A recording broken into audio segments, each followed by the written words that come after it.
What's going on, everyone? We have a Cressida coming home tomorrow, and this shop is an absolute mess. Real bad in here. So we need to go ahead and clean all this up. The engine cover, or the car cover is going to go out on the RX-7 outside. Unfortunately, the car's outside right now. We got a spare W58 chilling. We got to get that out of here. Basically, we just finished up of putting the full furnace and everything in here, and I changed out the lights. I got some of these new lights from Amazon. They are amazing. So we have a lot of work to do to get this all cleaned up, but we need to kind of get going here. We see we got the SR20 motor torn apart here. I'm waiting on the crank to come back from the machine shop. From an old 240 I had, I kept the motor and sold the rest of the car. It is a built SR, so gonna put that back together and probably sell it, maybe keep it. But we gotta get this whole bay cleaned out because it needs to be all ready to go for the Cressida. All right, wow, my face is dirty. I got the bay all cleaned out and ready for the Cressida. It looks way better than it did. All cleaned out. I still have my 2JZ part sitting over here from the other motor that I'm building, the billet main motor. It's gonna go on the RX-7. But shop's all cleaned out. There's my new furnace, by the way. But much better. So while we wait for the process on the Cressida to move forward, we are going to try to tackle this guy. If I try to see why it's not running properly, we need to look it all over. So yeah, obviously you can see that there is nothing running from the valve covers to a catch can or anything like that. So that is kind of an air leak that we need to address. I want to check over everything, check to make sure it's the right mass airflow sensor. It's possible that he put in a Z32 or something and didn't do anything, because tune-wise it's bone stock ECU. I have a spare igniter because I used to own a 4-door R32 Skyline with the same motor, so I'm going to go ahead and check that. Kind of just look around and see if there's anything kind of out of the norm, because it just kind of misfires, it hiccups, it doesn't really run great. It runs like it's got a big air leak or something going on, so I need to go through it all, see what I can find out. But hopefully I can get this thing running right in stock form, because then I can start modifying and make it actually go fast.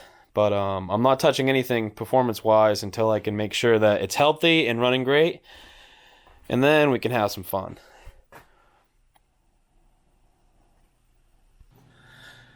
All right, so I found out some problems. I think I finally figured out why it's not running 100% correct. So, a couple boost lines like we showed before, but check this out, guys.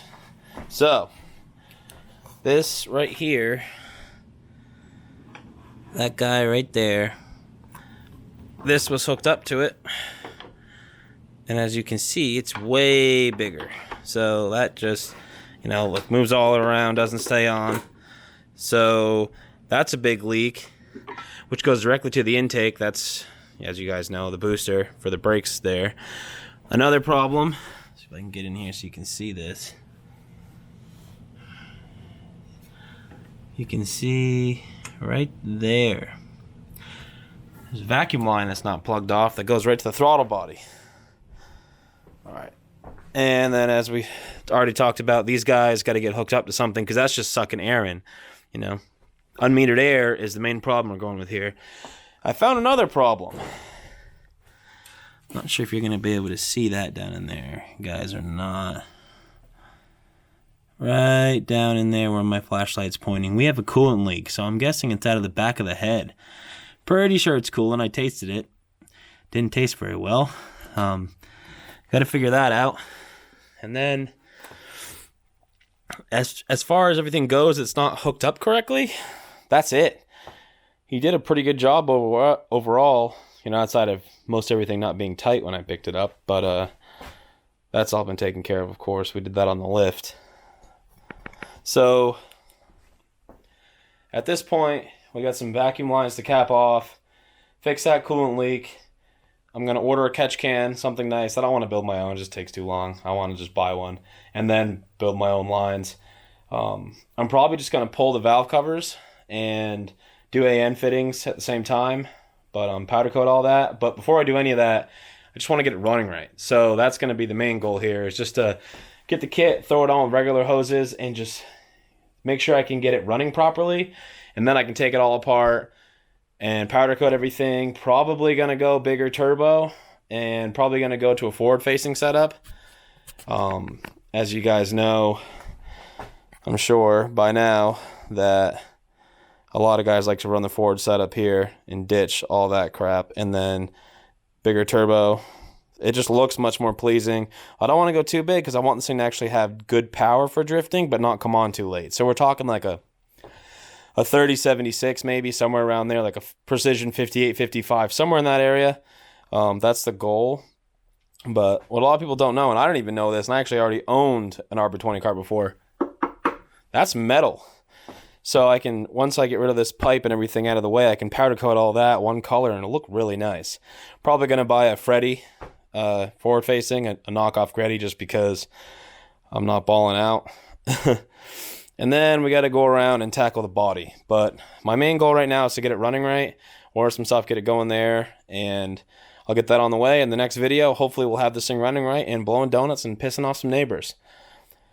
So I actually forgot I had a catch can left over from one of my SR240, so I grabbed it real quick, grabbed some hose, I'm going to throw it on, plug out the vacuum caps, and see what we got going on.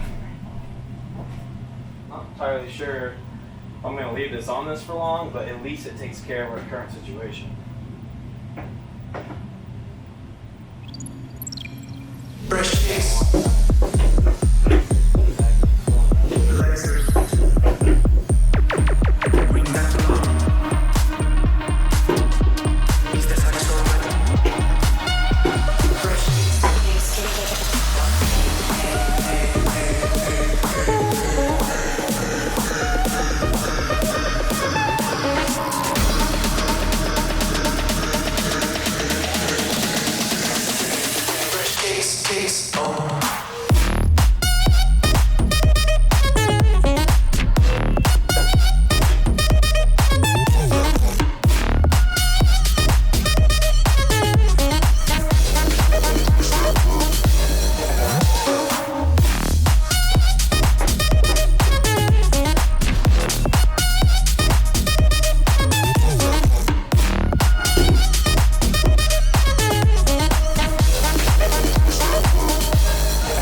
Alright. I guess I'm going to fire it up and see if there's an audible difference. A couple revs, see what happens.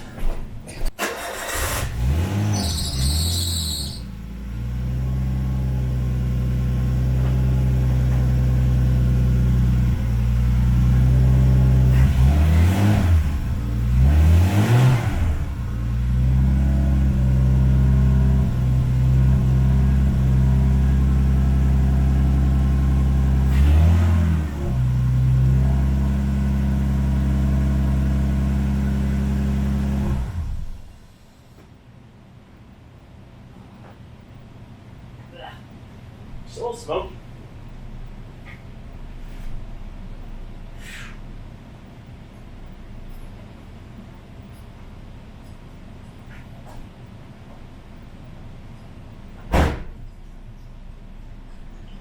Starting to think this doesn't have stock size injectors in it.